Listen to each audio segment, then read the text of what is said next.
30 juillet 2020-9 novembre 2020. Cela fait 100 jours qu'Ahmed Bakayoko assume les responsabilités de Premier ministre, chef du gouvernement, ministre de la Défense. Dès sa prise de fonction, l'ex-ministre d'État, ministre de la Défense a immédiatement montré un engagement fort pour le dialogue social, la promotion de la jeunesse et le secteur privé.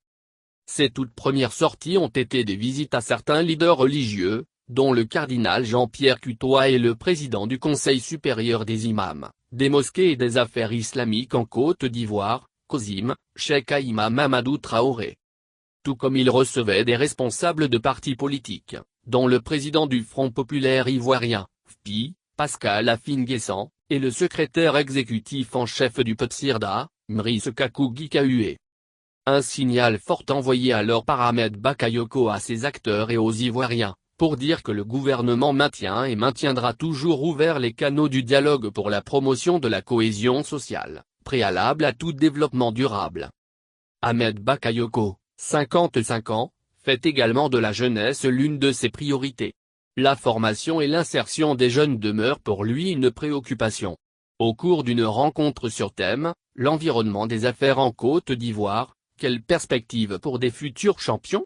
Le 14 septembre 2020 au Palais de la Culture, à Tracheville, il a invité la jeunesse à prendre une part active dans le développement de la Côte d'Ivoire, en se préoccupant d'acquérir une bonne formation et d'obtenir des opportunités socio-professionnelles pour se construire un avenir.